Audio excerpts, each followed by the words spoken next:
வணக்கம். இந்திய நேரப்படி இரவு 8:30 மணி செய்திகள். முதலில் தலைப்பு செய்திகளை காணலாம். தேசிய ஜனநாயக கூட்டணி கட்சியின் வேட்பாளராக தேர்வு செய்யப்பட்டுள்ள சி.வி. ராதாகிருஷ்ணன் பிரதமர் நரேந்திர மோடியுடன் சந்திப்பு. டாஸ்மாக் வழக்கில் அமலாக்கத்துறை விசாரணைக்கு தடை விதித்தது உச்சநீதிமன்றம். அமைச்சர் துரைமுருகனை நேரில் சந்தித்து உடல்நலம் குறித்து விசாரித்தார் முதலமைச்சர் மு.க.ஸ்டாலின். தமிழகத்தை சேர்ந்த சி.பி. ராதாகிருஷ்ணனுக்கு தமிழகத்தை சேர்ந்த அனைத்து கட்சிகளும் ஆதரவு தெரிவிக்க வேண்டும். எதிர்க்கட்சித் தலைவர் எடப்பாடி பழனிசாமி வலியுறுத்தல். அதிமுக பலவீனமாக உள்ளது, அதனை சரி செய்யவே நான் இருக்கிறேன். சென்னையில் சசிகலா பேட்டி. இனி விரிவான செய்திகளை காணலாம். தேசிய ஜனநாயக கூட்டணி கட்சியின் வேட்பாளராக தேர்வு செய்யப்பட்டுள்ள தமிழகத்தை சேர்ந்த சி.பி. ராதாகிருஷ்ணன் பிரதமர் நரேந்திர மோடியை சந்தித்தார். நாட்டின் 16வது துணை குடியரசுத் தலைவராக கடந்த 2022ஆம் ஆண்டு தேர்ந்தெடுக்கப்பட்ட ஜெகதீப் தன்கர் கடந்த மாதம் 21ஆம் தேதி உடல்நிலையை கருத்தில் கொண்டு திடீரென்று தன்னுடைய பதவியை ராஜினாமா செய்தார். அவரது ராஜினாமாவை குடியரசுத் தலைவர் திரௌபதி முர்முவும் ஏற்றுக்கொண்டார்.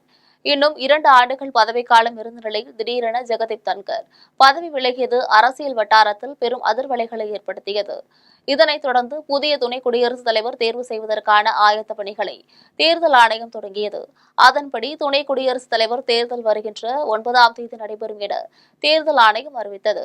இதனிடையே துணை குடியரசுத் தலைவர் தேர்தலில் போட்டியிட பாஜக தலைமையிலான தேசிய ஜனநாயக கூட்டணி கட்சியின் வேட்பாளராக தமிழகத்தை சேர்ந்த சி.பி. ராதாகிருஷ்ணன் அறிவிக்கப்பட்டுள்ளார். பிரதமர் மோடி தலைமையில் நேற்று நடைபெற்ற பாஜக ஆட்சிமன்ற குழு கூட்டத்தில் இந்த முடிவு எடுக்கப்பட்டது. சி.பி. ராதாகிருஷ்ணன் தற்போது மராட்டிய ஆளுநராக செயல்பட்டு வருகிறார். சி.பி. ராதாகிருஷ்ணனுக்கு பிரதமர் மோடி, உள்துறை அமைச்சர் அமித்ஷா, பாஜக மற்றும் கூட்டணி கட்சியினர் வாழ்த்து தெரிவித்து வருகின்றனர். இந்நிலையில் தேசிய ஜனநாயக கூட்டணியின் துணை குடியரசுத் தலைவர் வேட்பாளராக அறிவிக்கப்பட்டுள்ள மராட்டிய மாநில ஆளுநர் சி.பி. ராதாகிருஷ்ணன் பிரதமர் நரேந்திர மோடியை இன்று டெல்லியில் சந்தித்தார். இந்த சந்திப்பின் போது சி.பி. ராதாகிருஷ்ணனுக்கு பிரதமர் நரேந்திர மோடி வாழ்த்து தெரிவித்தார். டாஸ்மாக் வழக்கில் அமலாக்கத்துறை விசாரணைக்கு உச்சநீதிமன்றம் தடை விதித்து வழக்கை ஒத்திவைத்தது. டாஸ்மாக் நிறுவனத்தில் சுமார் 1000 கோடி ரூபாய் அளவுக்கு முறைகேடு நடந்துள்ளதாக எழுந்த புகார்களின் அடிப்படையில் டாஸ்மாக் நிறுவனத்திற்கு எதிராக அமலாக்கத்துறை சட்டவிரோத பண பரிவர்த்தனையின் கீழ் வழக்கு பதிவு செய்தது. இதனையடுத்து டாஸ்மாக் நிறுவனத்தின் தலைமை அலுவலகத்தில் அமலாக்கத்துறையினர் கடந்த மார்ச் மாதம் 6ஆம் தேதி முதல் 8ஆம் தேதி வரை சோதனை நடத்தினர். மேலும் டாஸ்மாக் நிறுவனத்தில் உள்ள கணினி, மடிக்கணினி, பென்டிரைவ் உள்ளிட்டவற்றை அமலாக்கத்துறையினர் பறிமுதல் செய்தனர். அமலாக்கத்துறையின் சோதனைக்கு எதிராக சென்னை உயர்நீதிமன்றத்தில் தமிழக அரசு மனு தாக்கல் செய்தது. அந்த மனுவை சென்னை உயர்நீதிமன்றம் தள்ளுபடி செய்தது. இதனையடுத்து டாஸ்மாக் நிறுவனம் மீதான அமலாக்கத்துறையின் நடவடிக்கைகளுக்கு தடை விதிக்க கோரி தமிழக அரசு மற்றும் டாஸ்மாக் நிர்வாகம் சார்பில் உச்சநீதிமன்றத்தில் கடந்த ஏப்ரல் 23ஆம் தேதி மேல்முறையீடு செய்யப்பட்டது. இந்த மனுவை விசாரித்த உச்சநீதிமன்றம் இந்த வழக்கில் அமலாக்கத்துறை அனைத்து விதிகளையும் மீறுகிறது, வரம்பு மீறி செயல்படுகிறது என்று கண்டனம் தெரிவித்தது. மேலும் அமலாக்கத்துறை அனைத்து எல்லையையும் தாண்டி செயல்பட்டு கூட்டாட்சி அமைப்பை சிதைத்துள்ளது என்று குற்றம் சாட்டியது. இதனையடுத்து டாஸ்மாக் வழக்கில் அமலாக்கத்துறை விசாரணைக்கு தடை விதித்து வழக்கை ஒத்திவைத்தது. மருத்துவமனையிலிருந்து டிஸ்சார்ஜ் ஆகி வீட்டில் ஓய்வு எடுத்து வருகின்ற அமைச்சர் துரைமுருகனை முதலமைச்சர் ஸ்டாலின் நேரில் சந்தித்து உடல்நலம் குறித்து விசாரித்தார். சென்னையில் கடந்த சில நாட்களுக்கு முன்பு நடந்த நிகழ்ச்சி ஒன்றில் கலந்து கொண்ட நீர்வளத்துறை அமைச்சர் துரைமுருகன் திடீரென்று மயங்கி விழுந்தார். இதில் அவருக்கு கையில் காயம் ஏற்பட்ட நிலையில் மயங்கி விழுந்த அமைச்சர் துரைமுருகனை மீட்டு மருத்துவமனையில் அனுமதித்தனர். அங்கு அவரை மருத்துவர்கள் பரிசோதனை செய்ததில் அமைச்சர் துரைமுருகனுக்கு தோள்பட்டை எலும்பில் லேசான சிராய்ப்பு ஏற்பட்டுள்ளது கண்டுபிடிக்கப்பட்டுள்ளது. அதனைத் தொடர்ந்து லேசான காயம் காரணமாக துரைமுருகனுக்கு கையில் கட்டு போடப்பட்டுள்ளது. மேலும் 3 நாட்கள் தொடர் சிகிச்சை பெற்று வந்த நிலையில் மருத்துவமனையில் இருந்து டிஸ்சார்ஜ் ஆகி வீட்டில் ஓய்வு எடுத்து வருகிறார். இந்த நிலையில் வீட்டில் ஓய்வெடுத்து வருகின்ற அமைச்சர் துரைமுருகனை முதலமைச்சர் ஸ்டாலின் நேரில் சென்று சந்தித்து உடல் நலம் குறித்து விசாரித்தார். மேலும் மருத்துவர்கள் அவருக்கு அளிக்கப்பட்ட சிகிச்சை குறித்தும் கேட்டறிந்தார். முதலமைச்சருடன் அமைச்சர் ஏவாவேலு உடனிருந்தார். தற்போது அமைச்சர் துரைமுருகன் நலமுடன் இருப்பதாக தெரிவிக்கப்பட்டுள்ளது. தமிழகத்தை சேர்ந்த சி.பி. ராதாகிருஷ்ணன் பாஜக சார்பில் குடியரசு துணைத் தலைவர் வேட்பாளராக அறிவிக்கப்பட்டுள்ள நிலையில் அவருக்கு தமிழகத்தை சேர்ந்த அனைத்து கட்சிகளும் ஆதரவு தெரிவிக்க வேண்டும் என்று எதிர்க்கட்சித் தலைவர் எடப்பாடி பழனிசாமி கேட்டுக் கொண்டுள்ளார். பிரதமர் நரேந்திர மோடி தலைமையில் நடைபெற்ற பாஜக ஆட்சிமன்ற குழு கூட்டத்தில் குடியரசு துணைத் தலைவர் பதவிக்கு தேசிய ஜனநாயக கூட்டணியின் வேட்பாளராக மகாராஷ்டிரா ஆளுநர் சி.பி. ராதாகிருஷ்ணன் பெயரை பாஜக தேசிய தலைவரும் மத்திய அமைச்சருமான ஜே.பி. நட்டா அறிவித்தார். இதனைத் தொடர்ந்து தமிழகத்தை சேர்ந்த சி.பி. ராதாகிருஷ்ணன் குடியரசு துணைத் தலைவர் வேட்பாளராக அறிவிக்கப்பட்டுள்ள நிலையில் அவருக்கு தமிழகத்தில் அனைத்து கட்சிகளும் ஒருமனதாக ஆதரவு தெரிவிக்க வேண்டும் என்று எதிர்க்கட்சித் தலைவர் எடப்பாடி பழனிசாமி கேட்டுக் கொண்டுள்ளார். இதேபோன்று தமிழக பாஜக தலைவர் நயினா நாகேந்திரன் தனது எக்ஸ் தள பக்கத்தில் பதிவு ஒன்றை பதிவிட்டுள்ளார். அதில் தமிழகத்தில் உள்ள இந்திய கூட்டணி கட்சித் தலைவர்களுக்கு எனது அன்பான வேண்டுகோள் என்றும் தமிழகத்திலிருந்து பலமான தேசிய குரல் அதிகாரமிக்கதாக இருக்க வேண்டும் என நினைத்து தற்போது துணை குடியரசுத் தலைவர் தேர்தலில் தமிழக மண்ணின் மைந்தரும் மகாராஷ்டிரா ஆளுநருமான அண்ணன் சி.பி. ராதாகிருஷ்ணன் தேசிய ஜனநாயக கூட்டணியின் வேட்பாளராகியுள்ளது வரலாற்று சிறப்புமிக்க தருணம் என்றும் அரசியல் வேறுபாடுகளை களைந்து தமிழகத்தை சேர்ந்த அனைத்து உறுப்பினர்களும் சி.பி. ராதாகிருஷ்ணனுக்கு ஆதரவு தருமாறு அன்போடு கேட்டுக் கொள்கிறேன் என்றும் பாஜக தலைவர் நயினா நாகேந்திரன் தெரிவித்துள்ளார். அதிமுக பலவீனமாக உள்ளது, அதனை சரி செய்யவே நான் இருக்கிறேன் என்று சென்னையில் முன்னாள் முதலமைச்சர் ஜெயலலிதாவின் தோழி சசிகலா தெரிவித்தார். மறைந்த முன்னாள் முதலமைச்சர் ஜெயலலிதாவின் தோழி சசிகலா சென்னையில் செய்தியாளர்களை சந்தித்து பேசினார். அப்போது பாஜக கூட்டணியிலிருந்து ஓ பன்னீர்செல்வம் வெளியேறியது குறித்து செய்தியாளர்களிடம் கேட்டதற்கு இதனை அவரிடம்தான் கேட்க வேண்டும் என்றும் அதிமுக தற்போது வரை பலவீனமாகவே உள்ளது, அதை மாற்றுவதுதான் என்னோட பணி என்று சொல்லி வருகிறேன். நிச்சயமாக அதை செய்வேன் என்றும் பலவீனத்தை சரி செய்யாவிட்டால் ரொம்ப சிரமமாகிவிடும் என்றும் இதை யாரும் புதிதாக கற்றுக்கொண்டு செய்ய முடியாது. இவர்கள் செய்து வைத்துள்ள சிக்கல்களை அனுபவம் உள்ளவர்களால் மட்டுமே சரி செய்ய முடியும், அதுதான் உண்மை என்றும் சசிகலா தெரிவித்தார். அன்பாக இருக்கும் மாணவர்கள் கல்வியில் சிறந்து விளங்குவர் என்றும் பிறருக்கு உதவி செய்ய பழக வேண்டும் என்றும் இரும்பேடு அரசினர் மேல்நிலைப்பள்ளி வளாகத்தில் புதிய கட்டிடத்தை திறந்து வைத்த போது திரைக்கலைஞர் ராகவா லாரன்ஸ் தெரிவித்தார். திருவண்ணாமலை மாவட்டம் வந்தவாசி அடுத்த இரும்பேடு அரசினர் மேல்நிலைப்பள்ளி வளாகத்தில் நம்ம ஸ்கூல் நம்ம ஊர் பள்ளி திட்டத்தின் கீழ் மாற்றம் சேவை அறக்கட்டளை சார்பில் ரூபாய் 15 லட்சம் மதிப்பீட்டில் கட்டப்பட்டுள்ள புதிய கட்டடத்தை மாற்றம் சேவை அறக்கட்டளை நிறுவனரும் திரைக்கலைஞருமான ராகவா லாரன்ஸ், நடிகர் KPY பாலா ஆகியோர் திறந்து வைத்தனர். முன்னதாக பள்ளிக்கு வந்த ராகவா லாரன்ஸ், KPY பாலா ஆகியோருக்கு மங்கள வாத்தியங்களுடன் உற்சாக வரவேற்பு அளிக்கப்பட்டது. விழாவில் திரைக்கலைஞர் ராகவா லாரன்ஸ் பேசினார். அப்போது சில இடங்களில் போதை பழக்கத்திற்கு மாணவர்கள் அடிமையாய் உள்ளனர். ஆனால் உண்மையான போதை என்பது பிறர் மீது அன்பு செலுத்துவதுதான் என்றும் அன்பாக இருக்கும் மாணவர்கள் கல்வியில் சிறந்து விளங்குவர் என்றும் பிறருக்கு உதவி செய்ய பழக வேண்டும் எனவும் அடுத்தவருக்கு உதவி செய்தால் நமக்கு பணம் சேரும் என்றும் அது தரும் போதைதான் நமக்கு நிரந்தரம் எனவும் எனவே நல்லது நினையுங்கள் என்று ராகவா லாரன்ஸ் தெரிவித்தார். இவரை தொடர்ந்து KPY பாலா பேசும்போது பள்ளி கட்டிடம் கட்டுவதற்கு பண பற்றாக்குறை ஏற்பட்டதால் அண்ணன் ராகவா லாரன்ஸை சந்தித்த போது முழு கான்கிரீட் கட்டிடமும் கட்டுவதற்கான தொகையை நான் தருகிறேன் என தெரிவித்தார். அவர் தெரிவித்தபடி கட்டிடம் கட்டி முடிக்கப்பட்டுள்ளது என்றும் மாணவர்களாகிய நீங்கள் எந்த கெட்ட பழக்கத்திற்கும் ஆளாகாமல் நன்றாக படிக்க வேண்டும், ஆசிரியர் சொல்வதை கேட்க வேண்டும், கல்விதான் உங்களை உயர்த்தும் என்றும் KPY பாலா தெரிவித்தார். இதில் பள்ளி தலைமை ஆசிரியர் முனுசாமி, பள்ளியின் முன்னாள் மாணவர் செல்வ விநாயகமூர்த்தி, பெற்றோர் ஆசிரியர்கள் கழக நல்லதம்பி, மாணவர்களின் பெற்றோர்கள் என திரளானோர் கலந்து கொண்டனர். குடியாத்தம் லட்சுமணபுரம் கிராமத்தில் ரூபாய் 10 லட்சம் மதிப்பீட்டில் கட்டப்பட்டுள்ள உடற்பயிற்சி நிலையத்தை குடியாத்தம் சட்டப்பேரவை உறுப்பினர் அமலு விஜயன் திறந்து வைத்தார். வேலூர் மாவட்டம் குடியாத்தம் அடுத்த லட்சுமணபுரம் கிராமத்தில் சட்டமன்ற உறுப்பினர் நிதியிலிருந்து ரூபாய் 10 லட்சம் மதிப்பீட்டில் உடற்பயிற்சி கட்டிடம் கட்டி முடிக்கப்பட்டு அதன் திறப்பு விழா நடைபெற்றது. விழாவில் சட்டப்பேரவை உறுப்பினர் அமலு விஜயன் கலந்து கொண்டு பொதுமக்களின் பயன்பாட்டிற்காக புதிய உடற்பயிற்சி நிலையத்தை ரிப்பன் வெட்டி திறந்து வைத்து பொதுமக்களுக்கு இனிப்புகளை வழங்கினார். அதன் பின்னர் உடற்பயிற்சி கருவிகளை பார்வையிட்டார். இதில் சீவூர் ஊராட்சி மன்ற முன்னாள் தலைவர் கல்லூர் ரவி, சத்தியமூர்த்தி உட்பட உள்ளாட்சி பிரதிநிதிகள் பலர் கலந்து கொண்டனர். இதனைத் தொடர்ந்து சீவூர் ஊராட்சிக்குட்பட்ட நேரு நகர் பகுதியில் ரூபாய் 5 லட்சம் மதிப்பீட்டில் புதிய ஃபேவர் பிளாக் சாலை அமைக்க பூமி பூஜை போடும் நிகழ்ச்சி நடைபெற்றது. இந்நிகழ்ச்சியில் குடியாத்தம் சட்டப்பேரவை உறுப்பினர் அமலு விஜயன் கலந்து கொண்டு புதிய சாலை அமைக்க பூமி பூஜை செய்து வைத்து பணிகளை தொடங்கி வைத்தார். இதில் முன்னாள் தலைவர் ரவி, சீவூர் பஞ்சாயத்து தலைவர் உமாபதி, ஒன்றிய குழு உறுப்பினர்கள் தீபிகா, அமுதாலிங்கம், துணைத் தலைவர் அஜீஸ் உட்பட பலர் கலந்து கொண்டனர். துணை குடியரசுத் தலைவராக பொறுப்பேற்க உள்ள நண்பர் சி.பி. ராதாகிருஷ்ணனுக்கு வாழ்த்துக்களை தெரிவித்துக் கொள்கிறேன் என்றும் அதே வேளையில் இந்தியா கூட்டணியின் முடிவுகளை பின்பற்றுவோம் என்றும் கோவையில் மதிமுக பொதுச் செயலாளர் வைகோ தெரிவித்துள்ளார். கோவை சூலூரில் நடைபெறுகின்ற மதிமுக கூட்டத்தில் பங்கேற்க அக்கட்சியின் பொதுச் செயலாளர் வைகோ கோவை விமான நிலையத்திற்கு வந்தார். அதன் பின்னர் செய்தியாளர்களை சந்தித்து பேசினார். அப்போது பேரறிஞர் அண்ணாவின் 117வது பிறந்தநாள் விழா மாநாட்டை திருச்சியில் செப்டம்பர் மாதம் 15ஆம் தேதி மிக பிரம்மாண்டமாக நடத்த உள்ளோம் என்றும் 1995 நடந்ததைப் போல சரித்திர மாநாட்டை மீண்டும் நினைவூட்டும் விதமாக மாநாடு அமையும் என்றும் தெரிவித்தார். மேலும் கடந்த ஆண்டு மதிமுக தோழர்கள் நடத்திய போராட்டத்தின் விளைவாக கோவை, நாகர்கோவில், பாலக்காடு, திருச்சி செல்லுகின்ற பயணிகள் விரைவு ரயில்கள் சிங்காநல்லூர் ரயில் நிலையத்தில் இன்று முதல் நின்று செல்கிறது எனவும், தமிழகத்தில் ஒரு சில இடங்களில் வாழ்வாதாரத்திற்கு ஆபத்து வரும் காரணத்தால் மீண்டும் அதற்கான போராட்டங்களை முன்னெடுத்து செல்வோம் என்றும், பாலஸ்தீனத்தில் உணவு கூட வழங்காமல் இன உயிர் மாய்த்தல் செய்வதற்கு கண்டனம் தெரிவித்துக் கொள்கிறோம் என்றும் மதிமுக பொதுச் செயலாளர் வைகோ தெரிவித்தார். காட்டுமன்னார் கோவிலில் நடைபெற்ற இலவச கண் சிகிச்சை மருத்துவ முகாமில் கண் அறுவை சிகிச்சைகளுக்காக தேர்வு செய்யப்பட்ட 79 பேர் புதுவை அரவிந்த் கண் மருத்துவமனைக்கு அனுப்பி வைக்கப்பட்டனர். கடலூர் மாவட்டம் காட்டுமன்னார் கோவில் பர்வதராஜ குருகுல மேல்நிலைப் பள்ளியில் கடலூர் மாவட்ட பார்வை இழப்பு தடுப்பு சங்கம், அரிமா சங்கம், புதுச்சேரி அரவிந்த் கண் மருத்துவமனை மற்றும் பல்வேறு வணிக நிறுவனங்கள் இணைந்து இலவச கண் சிகிச்சை முகாமை நடத்தியது. முகாமிற்கு அரிமா சங்க செயலாளர் ஸ்ரீதர் தலைமை தாங்கினார். முகாமில் பங்கேற்றவர்களை செயலாளர் கார்த்திகேயன் வரவேற்றார். பொருளாளர் செல்வராஜ் முன்னிலை வகித்தார். முகாமில் மருத்துவ குழுவினர் பங்கேற்று கண் சிகிச்சைகளுக்காக கலந்து கொண்ட 234 பேருக்கு கண் சிகிச்சை அளித்தனர். கண் அறுவை சிகிச்சைகளுக்காக தேர்வு செய்யப்பட்ட 79 பேரை புதுவை அரவிந்த் கண் மருத்துவமனைக்கு அனுப்பி வைத்தனர். முகாமில் அரிமா சங்க நிர்வாகிகள் சின்னமணி, காமராஜ், ராஜராமன், அன்பழகன், வசந்த்குமார், சிவகுருநாதன் உட்பட பலர் கலந்து கொண்டனர். கட்டுமான தொழிலாளர்களுக்கு மாதம் ரூபாய் 3000 ஓய்வூதியம் வழங்க வேண்டும் என காட்டுமன்னார் கோவிலில் நடைபெற்ற கட்டுமான தொழிலாளர் சங்கத்தின் மாநாட்டில் தீர்மானங்கள் நிறைவேற்றப்பட்டது. கடலூர் மாவட்டம் காட்டுமன்னார் கோவிலில் கட்டுமான தொழிலாளர் சங்கத்தின் 10வது மாவட்ட மாநாடு நடைபெற்றது. மாநாட்டிற்கு மாவட்ட தலைவர் சீனிவாசன் தலைமை தாங்கினார்.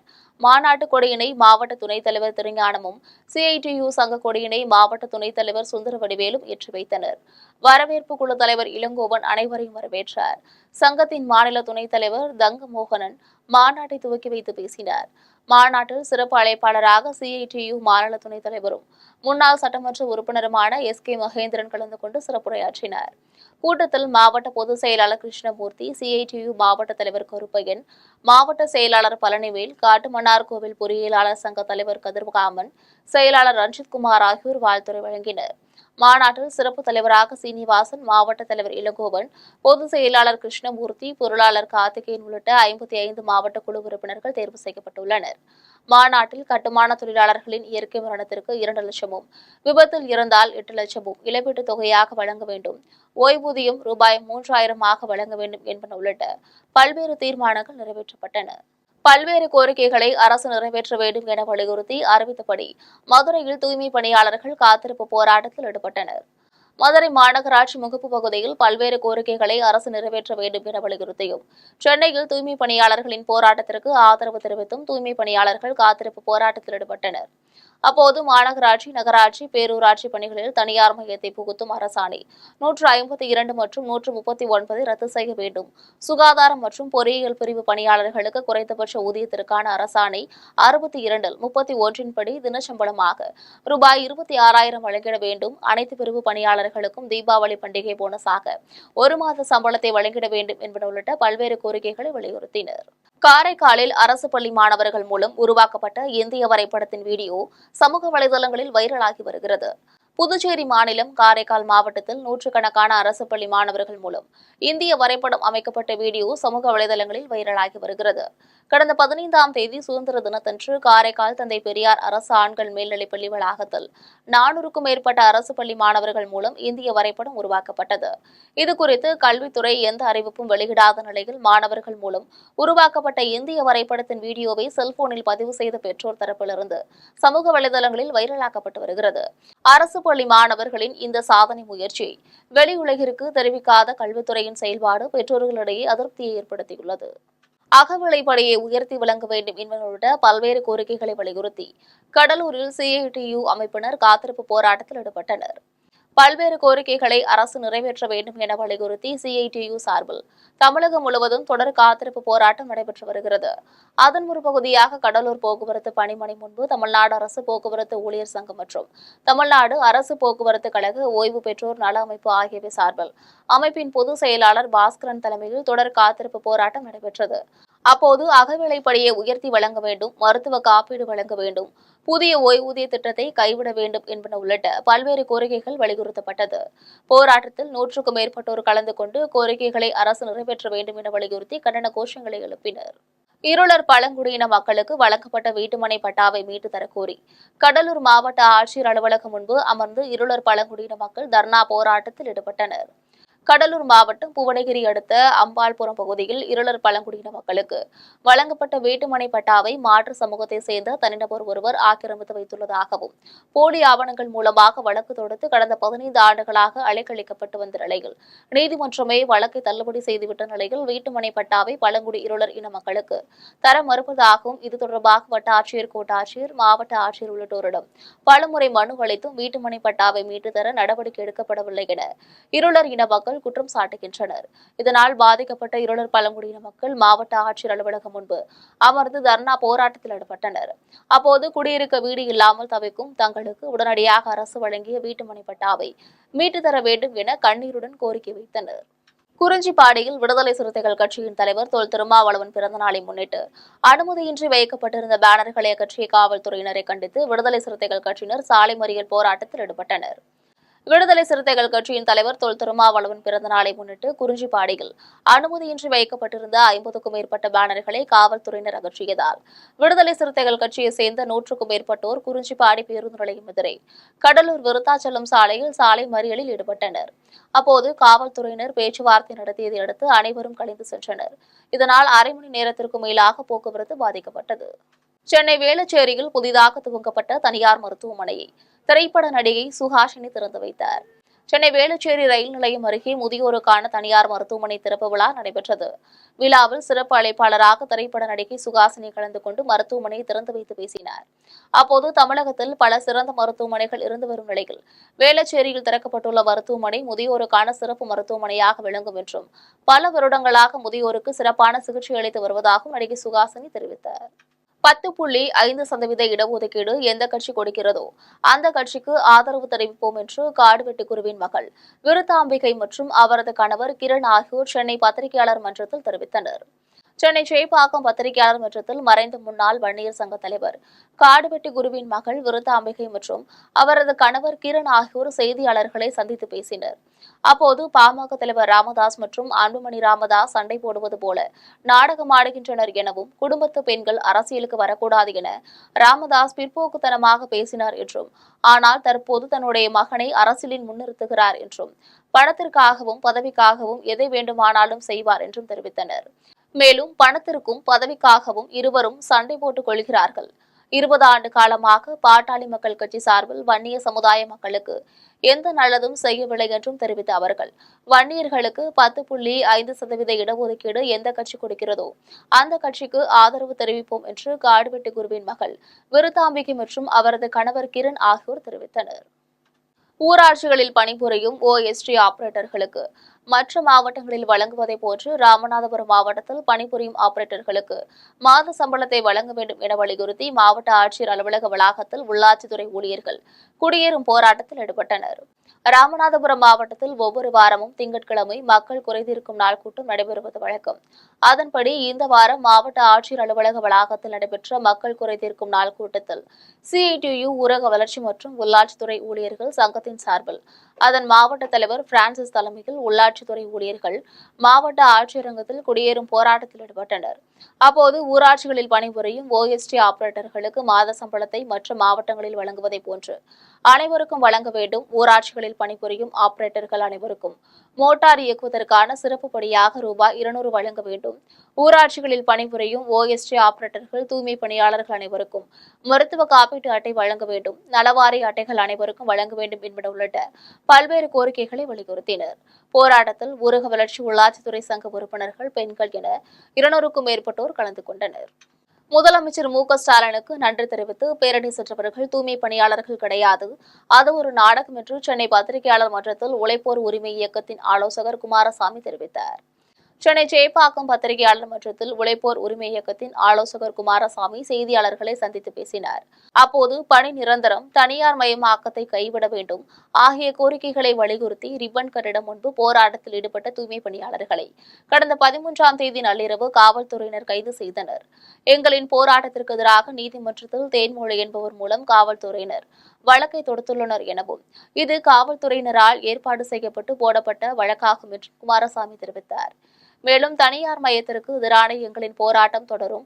அதன்படி அடுத்த கட்ட போராட்டத்தை சென்னை எழும்பூர் ராஜரத்ன விளையாட்டு மைதானம் அல்லது அள்ளிக்குளம் ஆகிய 2 இடங்களில் ஏதாவது ஒரு இடத்தில் நடத்த அனுமதி கோரி காவல்துறையிடம் மனு அளித்துள்ளோம் என்றும், ஆனால் போராடுவதற்கு மாற்று இடம் வழங்க நீதிமன்றம் உத்தரவிட்டும் இதுவரை அனுமதி வழங்கப்படவில்லை என்றும் ஆலோசகர் குமாரசாமி தெரிவித்தார். மேலும் முதலமைச்சர் மு.க.ஸ்டாலினுக்கு நன்றி தெரிவித்து பேரணி சென்றவர்கள் தூய்மை பணியாளர்கள் கிடையாது எனவும், அது ஒரு நாடகம் எனவும், 12,000 பேரை பணி நிரந்தரம் செய்வோம் என அளித்த வாக்குறுதியை நிறைவேற்ற வேண்டும் என தான் கோரிக்கை வைக்கிறோம் எனவும், சென்னையை தொடர்ந்து மதுரை, நெல்லை, கடலூரில் போராட்டம் தொடங்கியுள்ளது. விரைவில் தமிழ்நாடு முழுவதும் போராட்டம் நடைபெறும் என்றும் ஆலோசகர் குமாரசாமி தெரிவித்தார். சிறுவாபுரி முருகன் திருக்கோவிலில் கடந்த 64 நாட்களில் 86,49,309 ரூபாயும், தங்கம் 59 கிராமும், வெள்ளி 8 கிலோ 500 கிராமும் உண்டியலில் பக்தர்கள் காணிக்கையாக செலுத்தியுள்ளதாக கோவில் நிர்வாகம் தெரிவித்துள்ளது. திருவள்ளூர் மாவட்டம் சிறுவாபுரியில் பிரசித்தி பெற்ற பாலசுப்பிரமணிய சுவாமி திருக்கோவில் அமைந்துள்ளது. இக்கோவிலுக்கு 6 வாரங்கள் சென்று நெய் தீபம் ஏற்றி வழிபட்டால் வேண்டுதல் நிறைவேறும் என்பது பக்தர்களின் நம்பிக்கையாக இருந்து வருகிறது. குறிப்பாக செவ்வாய்க்கிழமைகளில் பக்தர்கள் கூட்டம் அலைமோதுகின்றது. இந்நிலையில் கடந்த 70 நாட்களுக்கு பிறகு பக்தர்கள் காணிக்கையாக செலுத்திய உண்டியல் பணம் எண்ணும் பணி ஆலய வளாகத்தில் வேலூர் இணை ஆணையர் சங்கர், கோவில் செயல் அலுவலர் மாதவன் ஆகியோரின் முன்னிலையில் நடைபெற்றது. திருக்கோவில் பணியாளர்கள், பொதுமக்கள் என திரளானோர் உண்டியல் காணிக்கை என்னும் பணியில் ஈடுபட்டனர். இதில் உண்டியல் காணிக்கை மூலமாக வெளிநாட்டு பணம் உட்பட 86,49,309 ரூபாயும், தங்கம் 70 கிராமும், வெள்ளி 8 கிலோ 500 கிராமும் காணிக்கையாக பக்தர்கள் செலுத்தியிருப்பதாக கோவில் நிர்வாகம் சார்பில் தெரிவிக்கப்பட்டுள்ளது. செங்காடு ஊராட்சியில் அமைந்துள்ள ஐந்தாளம்மன் திருக்கோவிலில் ஆடி மாதத்தின் 5 வார திருவிழா வெகு விமரிசையாக நடைபெற்றது. காஞ்சிபுரம் மாவட்டம் ஸ்ரீபெரும்புதூர் அடுத்த செங்காடு ஊராட்சியில் அமைந்துள்ள ஐந்தாளம்மன் திருக்கோவிலில் ஆடி மாதத்தின் 5ஆம் வார திருவிழா சிறப்பாக கொண்டாடப்பட்டது. விழாவில் ஐந்தாள அம்மனுக்கு பால், தயிர், சந்தன, விபூதி உள்ளிட்ட அபிஷேக பொருள்களால் அம்மனுக்கு சிறப்பு அபிஷேகம் நடத்தப்பட்டது. இதனிடையே ஐந்தாளம்மன் சிறப்பு பற்றி செங்காடு ஊராட்சி பொதுமக்களிடம் செய்தியாளர்கள் கேட்டறிந்தனர். அப்போது மிக சக்தி வாய்ந்த ஐந்தாளம்மனை வழிபாடு செய்து வந்தால் திருமணம் ஆகாதவர்களுக்கு திருமணம் நடைபெறும் என்றும், குழந்தை பாக்கியம் இல்லாதவர்களுக்கு குழந்தை பாக்கியம் கிடைக்கும் என்றும், குடும்பத்தில் ஏற்படும் பல கஷ்டங்களையும் ஐந்தாளம்மன் உடனடியாக தீர்த்து வைப்பார் என்றும் செங்காடு ஊராட்சி பொதுமக்கள் நம்பிக்கை தெரிவித்தனர். மேலும் ஆடி மாதத்தின் 5வது வார திருவிழா என்பதால் வான வேடிக்கையுடன் உற்சாகமாக ஐந்தாளம்மன் விழாவை கொண்டாடுகிறோம் என்றும் செங்காடு மக்கள் தெரிவித்தனர். விழாவில் சிறப்பு விருந்தினராக MKR என்டர்பிரைசல் உரிமையாளர் ராஜசேகர், செங்காடு ஊராட்சி மன்ற 5வது வார்டு உறுப்பினர் கோமதி ராஜசேகர் உட்பட ஏராளமான பக்தர்கள் கலந்து கொண்டு ஐந்தாளம்மனை வழிபட்டனர். விழாவில் கலந்து கொண்ட பக்தர்களுக்கு அன்னதானம் வழங்கப்பட்டது. எல்லாப்புரம் ஒன்றியம் அழிஞ்சிவாக்கத்தில் அமைந்துள்ள ஸ்ரீ முத்தாலம்மன் ஸ்ரீ பொன்னியம்மன் திருக்கோவிலில் நடைபெற்ற 28ஆம் ஆண்டு தீமிதி திருவிழாவில் காப்பு கட்டி விரதமிருந்த பக்தர்கள் தீமிதித்து நேர்த்திக்கடன் செலுத்தினர். திருவள்ளூர் மாவட்டம் எல்லாப்புரம் ஒன்றியம் அழிஞ்சிவாக்கம் கிராமத்தில் அமைந்துள்ள ஸ்ரீ முத்தாலம்மன் ஸ்ரீ பொன்னியம்மன் திருக்கோவிலில் 28ஆம் ஆண்டு தீமிதி திருவிழா நடைபெற்றது. விழாவை முன்னிட்டு கடந்த 8ஆம் தேதி அம்மனுக்கு காப்பு கட்டும் நிகழ்ச்சி நடைபெற்றது. அதனைத் தொடர்ந்து நாள்தோறும் அம்மனுக்கு அபிஷேக அலங்காரத்துடன் ஆராதனைகள் நடைபெற்றது. அதன் பின்னர் 13ஆம் தேதி ஸ்ரீ சக்தி ஸ்ரீ பொன்னியம்மன் அழைத்து வரும் நிகழ்ச்சி நடைபெற்றது. இதனையடுத்து விரதமிருந்த பக்தர்கள் வெள்ளிக்கிழமையன்று காலையில் அம்மனுக்கு பால் குடத்தை ஊர்வலமாக எடுத்து சென்று பாலாபிஷேகம் செய்தனர். இரவில் தெருக்கூத்து நிகழ்ச்சி நடைபெற்றது. இதனைத் தொடர்ந்து காப்பு கட்டி விரதமிருந்த குமார மக்கள் என்ற பக்தர்கள் புனித நீராடிய பின்னர் ஊர் எல்லைக்கு சென்று அலங்கரிக்கப்பட்ட அம்மனை மங்கள வாத்தியங்கள் முழங்க திருக்கோவிலுக்கு அழைத்து வந்தனர். இதனையடுத்து திருக்கோவிலின் எதிரே அமைக்கப்பட்டிருந்த தீக்குண்டத்தில் ஒருவர் பின் ஒருவராக இறங்கி தீ மிதித்து தங்களது நேர்த்திக்கடனை செலுத்தினர். அதன் பின்னர் உற்சவர் அம்மன் முக்கிய வீதிகளின் வழியாக திருவீதி உலாவரும் நிகழ்ச்சி நடைபெற்றது. நாளை திருக்கோவில் வளாகத்தில் அம்மனுக்கு மாபெரும் படையல் போடும் நிகழ்ச்சியும் விடாத்தி உற்சவமும் நடைபெறுகிறது. விழாவில் சுற்றுவட்டாரத்தை சேர்ந்த ஏராளமான பக்தர்கள் கலந்து கொண்டு ஸ்ரீ முத்தாலம்மன் ஸ்ரீ பொன்னியம்மனை வழிபட்டனர்.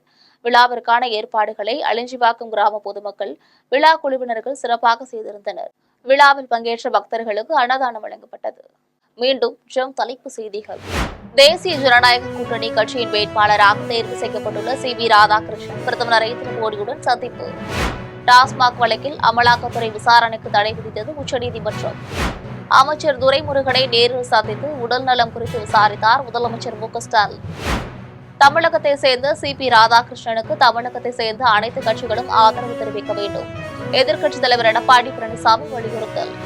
அதிமுக பலவீனமாக உள்ளது, அதனை சரி செய்யவே நான் இருக்கிறேன். சென்னையில் சசிகலா பேட்டி.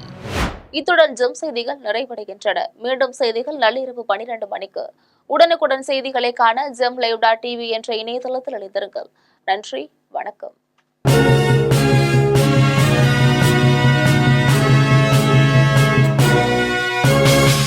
உடனுக்குடன் அப்டேட் தெரிந்து கொள்ள ஜெம் டிவி தமிழ் ஆப்பை இன்ஸ்டால் செய்யவும்.